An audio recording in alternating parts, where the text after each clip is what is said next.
This year's November ballot will have something on it never before seen: a convicted felon running for president. This week, a jury found Trump guilty of falsifying business records in the case stemming from a hush money payment to Stormy Daniels during his 2016 presidential campaign. The former president will be sentenced on July 11th, just days before the Republican National Convention in Milwaukee.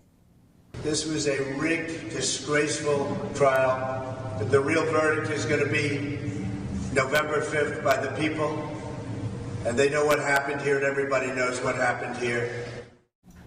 Here to talk about the impact of Thursday's verdict is Jonathan Miller, our Fox 56 News political analyst and the former two-time state treasurer in Kentucky. We're also thankful to talk to Trey Watson, Republican political strategist, founder of Capital Reigns PR, and co-host of the popular Kentucky Politics Weekly podcast. Gentlemen, thank you both so much for joining us today. It's great to be here. All right, so let's talk a bit about the verdict that came out on Thursday. Trey, I want to start with you here. All of Kentucky's D.C.-based Republicans basically called this ruling a sham, that it was politically motivated. This will be reversed. Trump will be acquitted.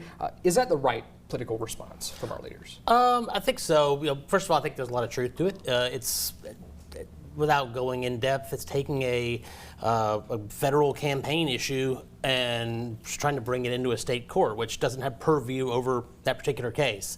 So I think that's, especially you see Thomas Massie and Mitch McConnell, their statements were very much focused on the legality of the case, not as much about Trump, just about the bad precedent being set. But at the end of the day, this isn't going to change hearts and minds. There's very few persuadable voters left in this election. So if you want to be in the room and you want to be part of the conversation to help change the country, move the country forward, and if you like Donald Trump, help enact his agenda. If you're a Republican who doesn't like Donald Trump, be in the room to be a check and balance on him. You have to be in the room and you have to win re-election, and Trump is going to win this state in a giant landslide, and you want to make sure that you're on the right side of your voters in order to continue to move forward and serve. So I think that's where the Republican leaders needed to be. Jonathan, what do you think of that? I think there's legitimate reason to criticize the DA, Alvin Bragg, for bringing the case. I, for one, don't think we should criminalize campaign finance issues unless there's serious quid pro quo, corruption, bribery, and the like. But I am concerned about the over-the-top language that some have used, calling it, the former president called it rigged, calling it a sham. I think that while we certainly can criticize Bragg, I don't think the criticisms of the judge and certainly of the jury are warranted. Do you feel like Democrats are treating this as a political victory?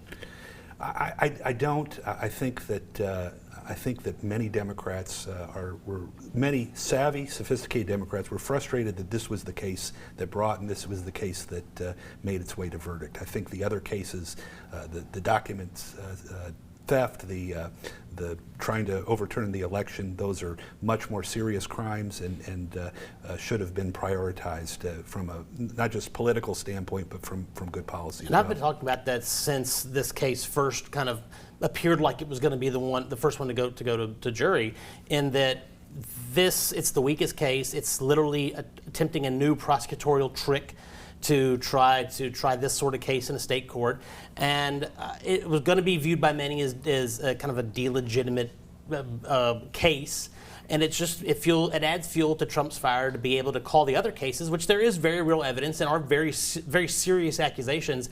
It allows him to more aggressively portray the others as just part of a broader conspiracy against him. I think if I'm a Democrat, I'm pretty disappointed that this one's the first one to go in. It just adds fuel to his fire to be able to downplay all of the other cases. We got about one more minute left on this. What's the actual likelihood that Trump serves legitimate jail time here, given how much that's being discussed right now? Very, very low. Even if it were to survive appeal, New York has enacted a lot of criminal justice reform that's aimed at keeping nonviolent offenders out of jail. So I think it's a very slim chance he ever sees a jail. The home confinement maybe, but certainly not prison. Yeah, I can't imagine he goes to jail for this. I do think the other charges could land him in jail, but this would be far past the election. And one other thing to note here is the fundraising numbers coming out of this. I believe a little bit more than $30 million raised last year. Shut down the Republican fundraising website. It was getting too much traffic. All right, gentlemen, thank you so much for coming in on this discussion. Coming up, finding compromise when a supermajority rules. A little later, we'll dive into how billion-dollar decisions are made in Frankfurt.